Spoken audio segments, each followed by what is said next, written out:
podcast, The Haunted Truth, where we talk all things paranormal. With your host, Gavin Springer.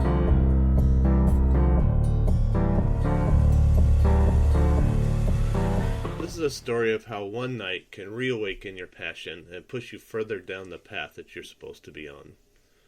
Our team decided to investigate an old haunted prison that we had investigated a few times before. We took the long 10-hour drive and finally got to our destination. As we pulled up, the team said, "Wow, it never gets old being here." It's a fun one to investigate. Half of the team went to check out the old classic car museum before it closed. 3 of us decided to get a jump on setting up the equipment in the main cell area. We needed to set up an 8-camera DVR in the cell block and the women's prison. A lot of wires to pull and a lot of equipment to place. Walking into the cell block, just passing through the doorway, you could feel the electricity like running into a wall. There was no doubt this place was charged for the night. I turned to my lead and commented, "They're ready for us, I can feel it." And just then we heard a voice say, "Hi." I should have trusted my gut that night. Something just felt different from the previous times we'd been there before.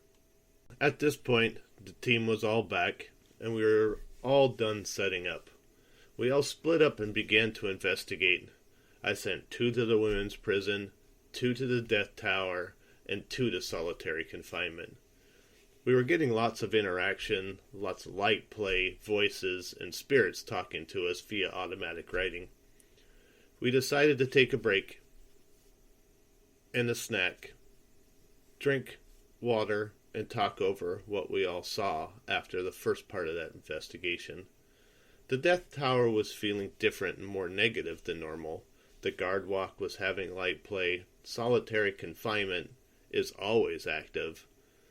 So we decided to switch teams and go back out. 3 went to the guard tower and the chapel. Some went to the tower and some to the ladies' prison. My leads and I were just walking around when one had to go use the bathroom. So we headed that way.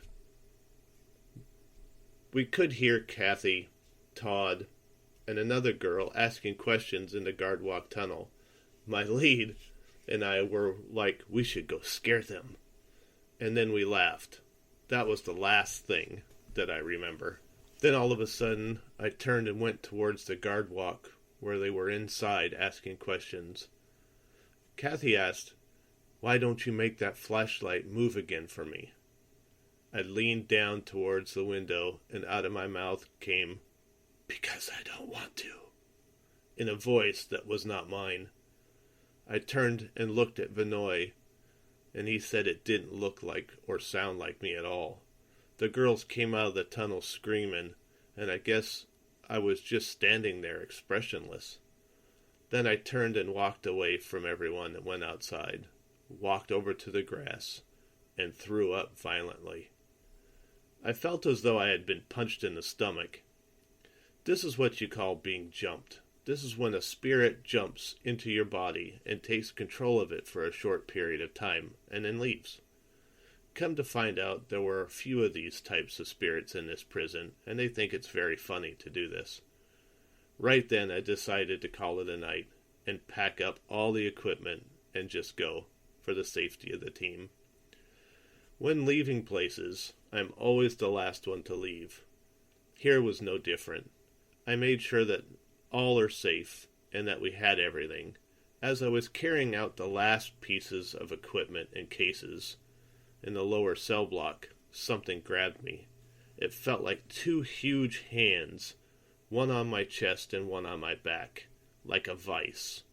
All of a sudden, I felt a really hot breath on my neck and heard a deep, menacing growl in my ear.